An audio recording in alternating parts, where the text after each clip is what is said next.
Salom Joybox obunachilar, Apple kompaniyasi iOS 26.3 versiyasini taqdim etdi. Xo'sh, yangilanamizmi, yo'qmi? Mana shu savolga javob topishdan oldin keling birinchi bo'lib u yerda qanday o'zgarishlar bo'ldi, o'shani ko'rib chiqsak. Birinchi o'rinda Liquid Glass animatsiyasi reallikka yaqinroq qilib ishlangan. Yana bir o'zgarish bu avoylarda ro'y bergan. Bu yerga endi siz местоположениеңizga, ya'ni joylashgan joyingizga qarab turib, ob-havoni ham qo'yib qo'ysangiz bo'ladi. Undan tashqari ko'rib turganingizdek, oldingidek dizaynlar ham qo'shilgan.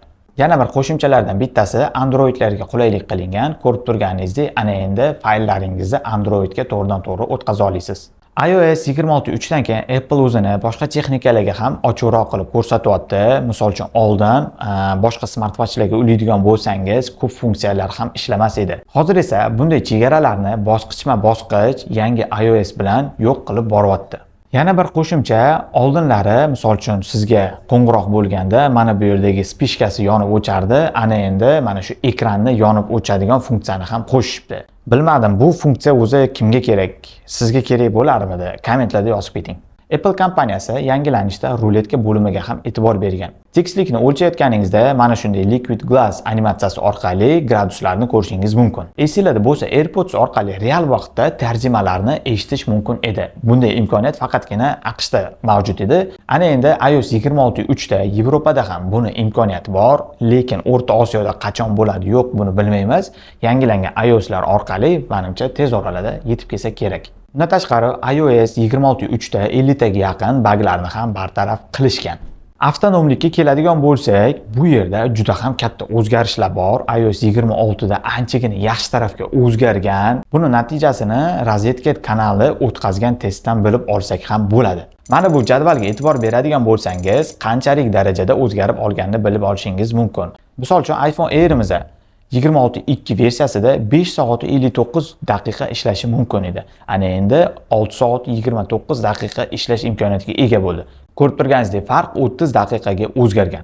iPhone 16 Pro'imizda 7 soat 14 daqiqa ishlay olar edi. Ana endi 7 soat 52 daqiqa ishlash imkoniyatiga ega bo'ldi.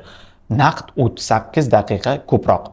iPhone 17 Pro'imizda 7 soat 34 daqiqa ishlar edi 26.2 versiyamizda.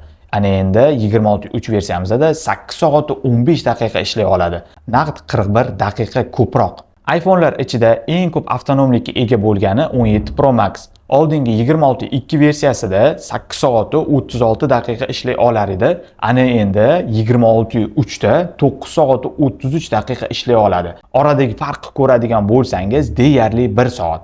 iOS 26.3 da avtonomlik borasida rostdan ham juda ham katta natijaga erishilgan. Ko'rib turganingiz natijalar juda ham zo'r, yarim soatdan naqd 1 soatgacha bo'lgan oraliq. Xulosaga keladigan bo'lsak, smartfonimizni iOS 26.3 ga yangilaymizmi? Albatta yangilashimiz kerak. Eslatib o'taman, yangilaganingizdan keyin o'zingizning ilovalaringizni ham App Store orqali yangilab qo'yishni unutmang. Chunki razrabochiklar 26.3 ga moslab turib, ilovalarni ham yangilashadi va bu avtonomlikka juda ham katta ta'sirini ko'rsatadi. Agarda smartfoningiz iOS 26 ni podдержка qiladimi, yo'qmi bilmayotgan bo'lsangiz, mana bu ro'yxat orqali qaysilarni iOS 26 ga yangilash mumkinligini bilib olishingiz mumkin. Bitta qilib aytganda, smartfoningizni tezda iOS 26.3 ga yangilab olishingizni maslahat beraman. Siz esa bu maslahat uchun like va podpiska bosishni unutmang. Keyingi videolarda ko'rishguncha